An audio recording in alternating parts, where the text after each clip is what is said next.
It is 2 in the morning in the pitch-black desert, and you are piloting an MH-6M Little Bird helicopter at 120 knots, exactly 10 feet above the jagged terrain. Your entire visual reality is reduced to a 40-degree circle of glowing green phosphor that completely destroys your natural depth perception. If you're new here, hit that subscribe button right now and ring the bell. We cover the stories the history books skip. You don't want to miss what's coming next. I served nearly 20 years in the Special Operations community, executing missions that remain classified in windowless vaults. I came back with titanium hardware in my spine and a military disability rating, and now this channel is my sole occupation. I share the reality of what it takes to survive in the worst conditions on Earth. I share what I know you watch, and that is the exchange.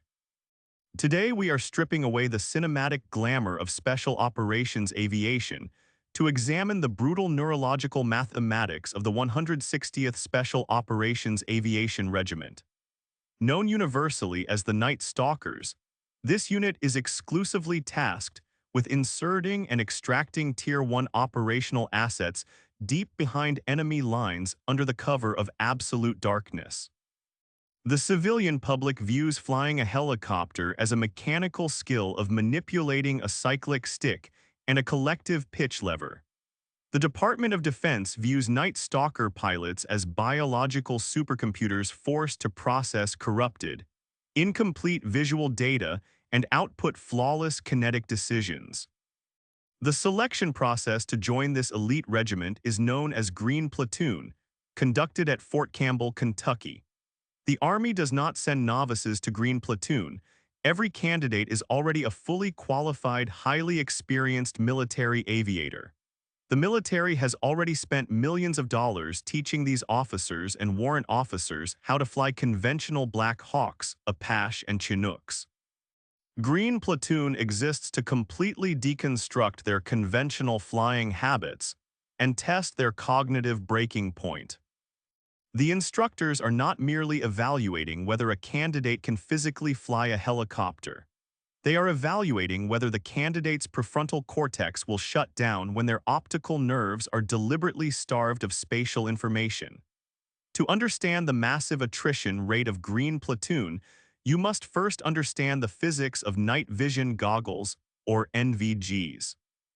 A standard set of aviation NVGs utilizes image intensifier tubes to amplify ambient starlight and moonlight thousands of times, projecting the image onto a glowing phosphor screen. The human eye naturally possesses a horizontal field of view of roughly 200 degrees, allowing the brain to unconsciously process massive amounts of peripheral data.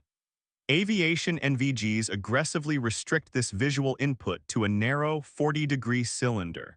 When a pilot dons these goggles, their peripheral vision is instantly mathematically eliminated.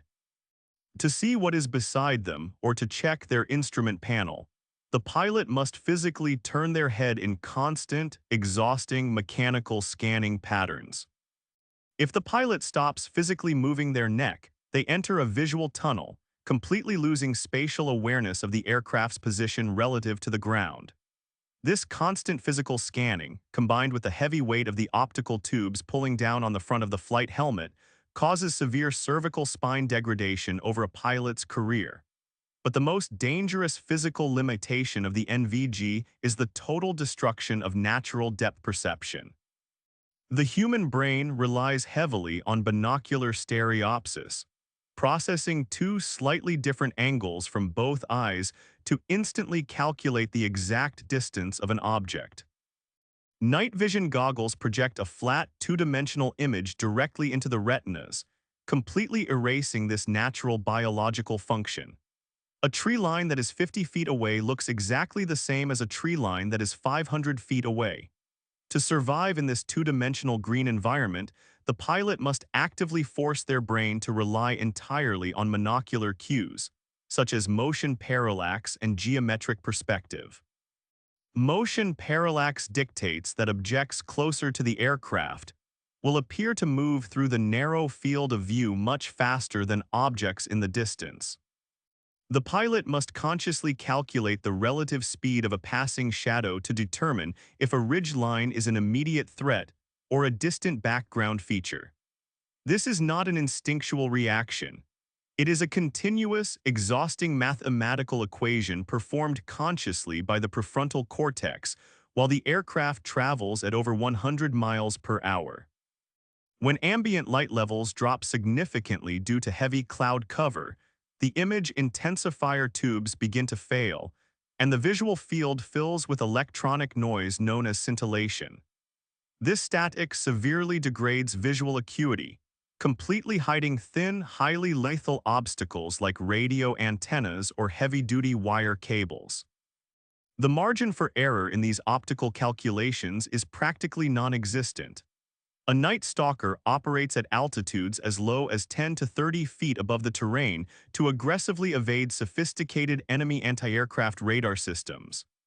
At this ultra-low altitude, a single misjudgment of distance results in the main rotor blades violently impacting a high-tension power line or a massive pine tree. The kinetic physics of a rotor strike at that speed instantly tear the aircraft apart, killing the aircrew and the highly specialized assault force sitting in the back. During Green Platoon, the instructor cadre weaponizes this visual limitation to meticulously evaluate a candidate's stress response. They place candidates in advanced flight simulators and force them to navigate complex, unmarked terrain in simulated zero-illumination conditions. The instructors then systematically introduce catastrophic mechanical emergencies, such as a dual-engine failure or a sudden tail rotor loss. The candidate must process the screaming audio alarms, execute the strict mechanical emergency checklist, and auto-rotate the crippled aircraft to the ground, all while looking through a two-dimensional green optical illusion. The economic reality of this selection and training process is absolutely staggering. The Army has already invested upwards of $3 million to train a conventional helicopter pilot before they even submit an application to the 160th. If that pilot passes Green Platoon, they enter the basic qualification course, where the military burns hundreds of thousands of dollars in premium aviation fuel, specialized maintenance, and live-fire aerial gunnery range time. An MH-60M Black Hawk tailored specifically for the Night Stalkers costs tens of millions of dollars, packed with highly classified terrain-following radar and encrypted communication suites. The military willingly accepts the high training costs and the massive attrition rate of Green Platoon because administrative washouts are infinitely cheaper than operational catastrophes. The regiment specifically requires an aviator who can operate perfectly with entirely incomplete visual information. When the brain receives truncated, two-dimensional data, the natural biological response is to hesitate, slow down, or panic. The Night Stalker must relentlessly override that biological hesitation, accept the optical illusion, and output a 100% accurate mechanical control input. The 160th Special Operations Aviation Regiment does not just select the best stick-and-rudder pilots in the Army. They select individuals with a highly specific neurological profile capable of manufacturing absolute certainty out of visual chaos. When the target is deep inside hostile territory and the ambient light is zero, the Night Stalkers cannot rely on sight.